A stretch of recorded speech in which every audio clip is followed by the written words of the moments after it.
Whenever you guys are ready, can you explain what you made? Yes. So our design start with the camera. So we wanted to kind of modify the picture that comes in, and then to do some like cool effects on it. Okay. And I'm just gonna show the first one, which is a grayscale image, which is like.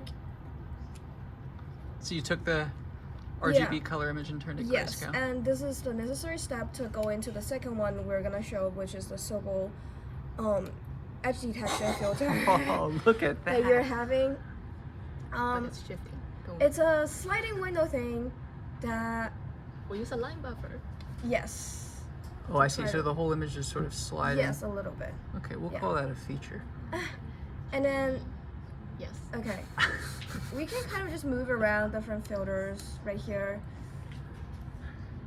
Wow, what a cool effect. So can you describe what are we looking at here? What exactly is this algorithm doing? Right, so Sobel filter is kind of like a 3x3 filter that we need to do like convolution to the photo, and then in this case we're able to find the edge kind of the thing. If you can see, like find the gradient. Yeah. So it's the Sobel algorithm itself. The convolution itself is easy. The hardest part is that we have to feed the camera live input into this 3x3 filter. Yes. And produce the center result. Yes. Yeah, and one of the really tricky part is that we didn't realize we were playing with timing, and then so we didn't have kind of like a synchronization interface before. So later on we added kind of like a valid interface to it, so to make sure that no matter what on-chip SRAM is doing, as long as like the data is taken in, it's gonna be fed into this correctly. This video input is feeding an on-chip SRAM, so we originally assumed that this on-chip SRAM is giving us a pixel every clock cycle, which is not the case. Okay. Later we find out. That's mainly white or black. Like, okay, we encountered a lot of issues. But, we encountered a lot of issues before. I think, So main problem before is that we didn't quite understand how like on-chip SRAM is feeding in the information, and then later on after we understand it, we kind of have to change our feature a little bit more, because before we were like the entire whole thing, like the stages transition is depending on the image pixel information are getting in cycle by cycle, which was not the case. Okay. Yeah. So we added a valid interface that the state transition is only changing when it's valid.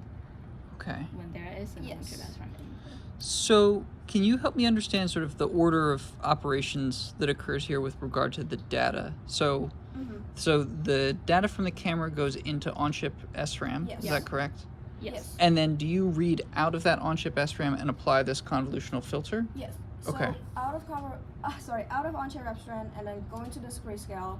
Yeah, because Sobel only operates on grayscale. Okay, so you first convert it to grayscale. Yes. And then we do the calculation to convert to Sobel, apply Sobel filter, and then store it into a MTMK block. And then we like the VGA driver, the custom one is reading from this Okay. MTMK driver. Okay. MTMK block. Yeah. And we are like changing between filters by switch. Using the onboard switches there. Yes. Okay. Okay. And this is all happening in real time. So you're keeping up with the video input stream with your filter. Can you change the threshold on the Sobel? By threshold, do you mean like what do you see as edges? Right. I I see. think so, yeah. Is it on the switches? No, no, we didn't. Sorry. I think to change that, we have to change the numbers in the two filters that we apply. Okay. So it's like we got these two theoretical set of numbers from the internet. So like Sobel. Yeah.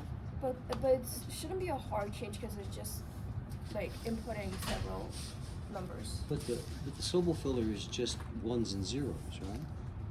No, you are applying a horizontal filter, which to filter out the horizontal edge, and a vertical filter. Yeah. Yeah, and the filters are like, the horizontal one is like 1, 0, 1, Yeah. 2, 0, 2, Yeah, 0. then- Okay, so it's slightly weighted towards the center. Yeah, Yeah, a little bit. But you get a number out of that. Yeah, right? yeah, You yeah. get- Yes. So you could do the threshold on that number, not on the matrix. That also makes sense. That also makes sense. And is all of this running on the FPGA? Yes. Oh, okay. So the HPSI only has like it provides an initial start off.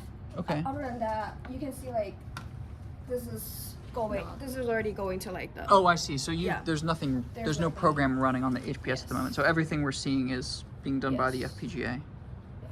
The only thing that's left, we have to run the HPSI in the beginning is that it has to do like a address translation thing. Okay.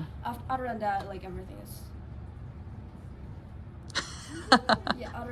Everything is on FPGA. Very cool. The Sobel filter is just a great effect. But it's not shifting at all. Battery.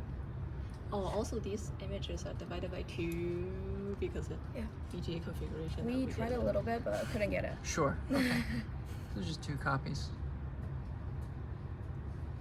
To debug this, we wrote a Python script and we first made sure that in the model sim we're producing a array of pixel numbers that